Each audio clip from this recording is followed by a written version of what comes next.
My name is Callie Monroe, and I'm a 62-year-old widow worth about $12 million. My husband, Richard, built a commercial real estate empire, and when he passed 3 years ago, he left everything to me. Our only son, David, married Rebecca 2 years ago, and I'd been trying to like her ever since. "Mom, you look stressed," David said that Tuesday morning, walking into my home office where I was reviewing documents. "Just preparing for the meeting with the estate lawyers this afternoon," I replied, updating my will and trust documents. Rebecca appeared in the doorway, carrying a cup of coffee. "I made your favorite, Callie. French roast with cream, just how you like it." "That's thoughtful. Thank you." I reached for the cup. "Let me set it down for you," Maria, my housekeeper of 15 years, said quickly, hurrying over. As she reached for the coffee, her hand seemed to slip, and the entire cup crashed to the floor. Hot liquid splashed across the hardwood. "Maria!" Rebecca's voice was sharp. "How clumsy!" "I'm so sorry, Mrs. Monroe," Maria said, her eyes meeting mine with an intensity I'd never seen before. So sorry. Let me clean this up right away." "It's fine, Maria. Accidents happen," I said slowly, noticing how her hands were trembling. Rebecca's smile looked frozen. "I'll make you another cup." "No need," I said quickly. "I'm actually running late. I'll grab something on the way." After Rebecca left the room, I watched Maria cleaning up the spill with unusual care.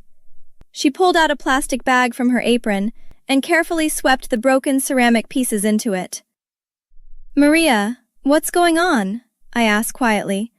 She looked toward the hallway, then back at me. "Mrs. Monroe, can we talk? Privately? After your meeting?" "Of course. Come to my study at 7 tonight." The estate meeting went smoothly. My lawyer, Sarah Chen, walked me through the new documents. "Everything looks good, Callie," Sarah said.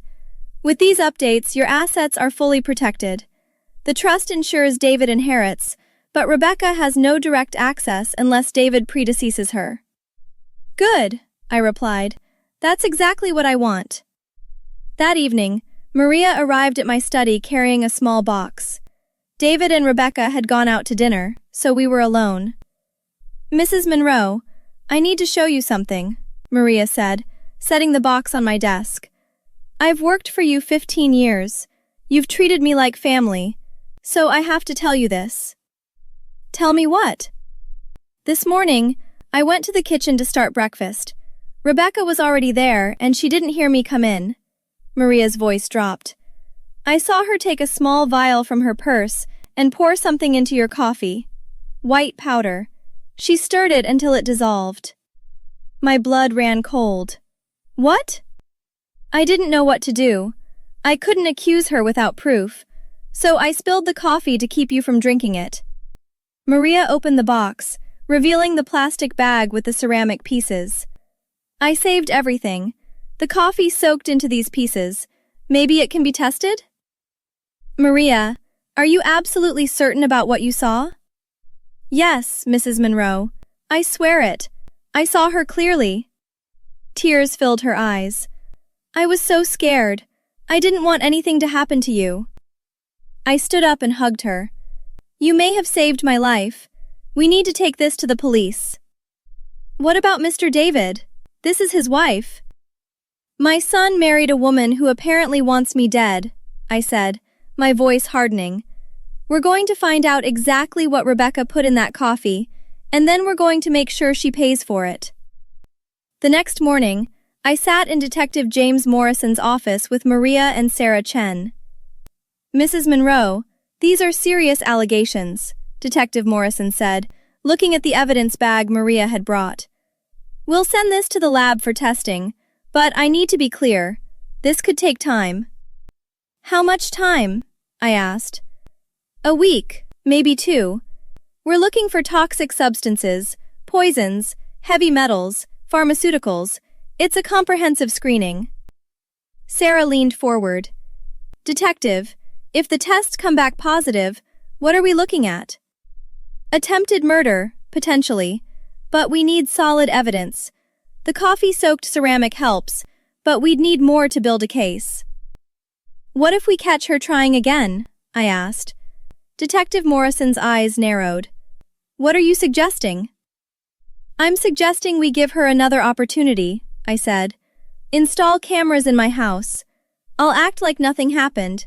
If she tries again, we'll have her on video. Callie, that's dangerous, Sarah interjected.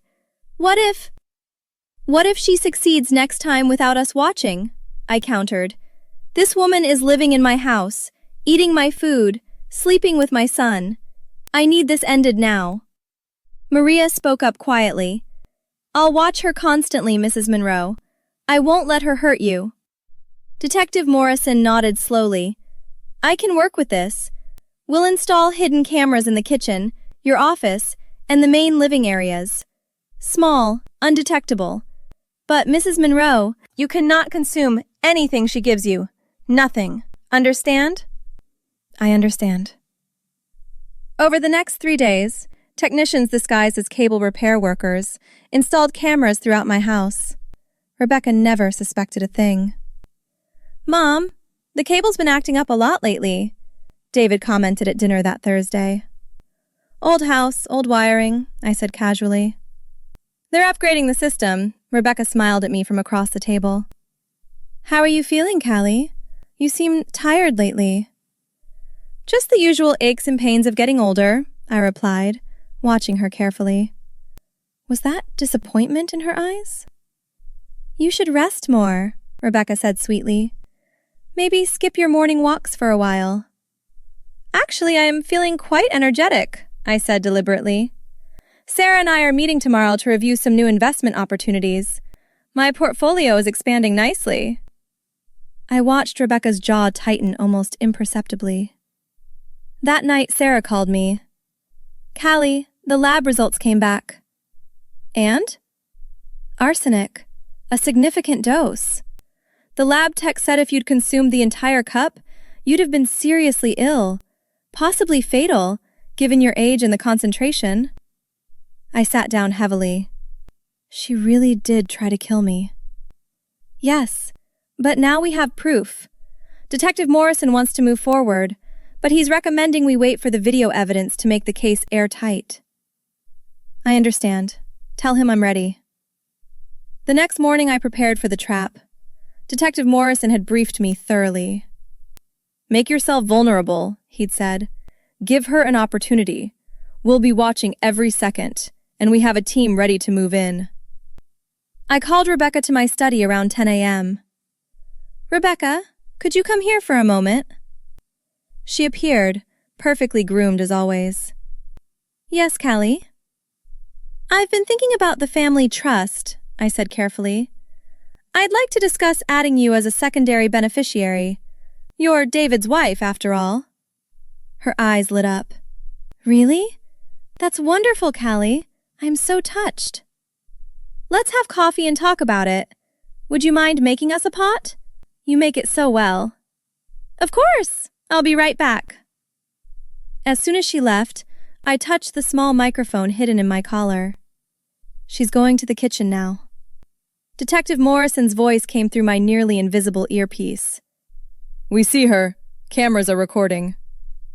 I watched my computer screen, which was linked to the hidden camera feed.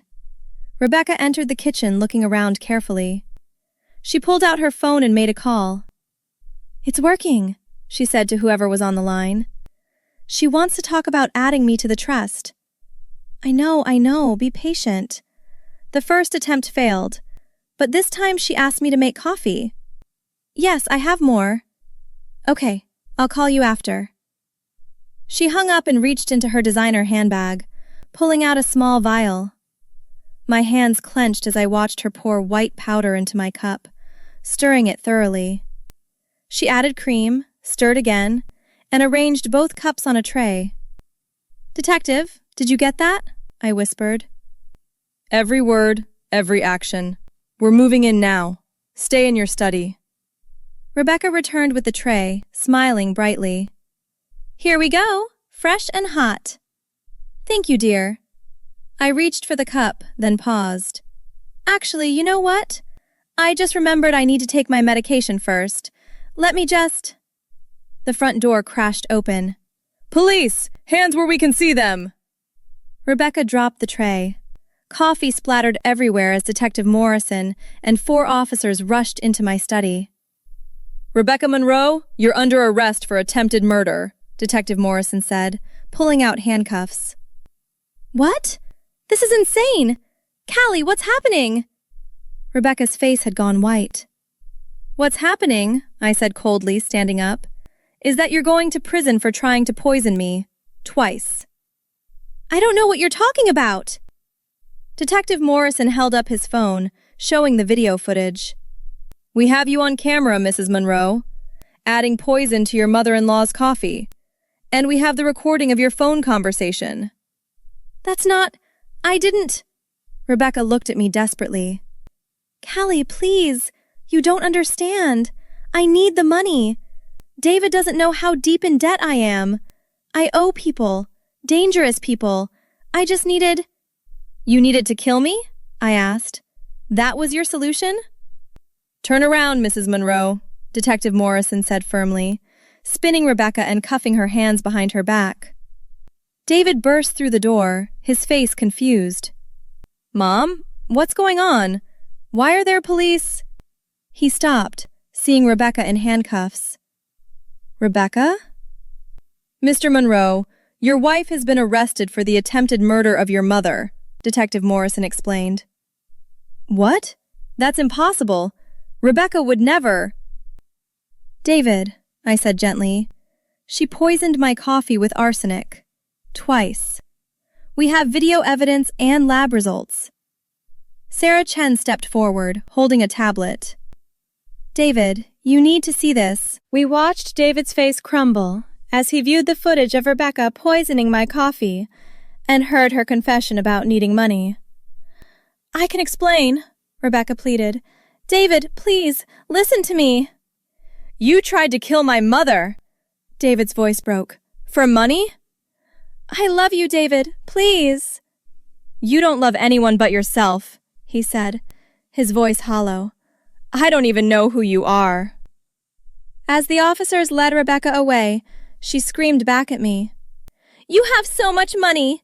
You would have died eventually anyway. I just needed a few million to pay off my debts." "Goodbye, Rebecca," I said quietly. "I hope prison gives you time to think about what you've done." After she was gone, David sank into a chair, his head in his hands. Maria brought him water, her own eyes red from crying. "I'm so sorry, Mom," David whispered.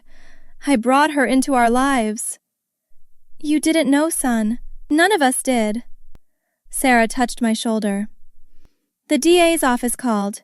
With the evidence we have, they're charging her with 2 counts of attempted murder. She's not getting bail." "Good," I said firmly. "Let's make sure she never has the chance to hurt anyone else." 6 months later, I sat in my living room with David and Maria. The afternoon sun streamed through the windows. "I just got off the phone with Sarah," I said. "The sentencing happened this morning." David looked up. "How long?" 15 years for 2 counts of attempted murder, plus full restitution for all legal costs." Maria clasped her hands together. 15 years. Justice was served. "She'll be alive, which is more than she planned for me," I said. David shook his head. "I still can't believe it.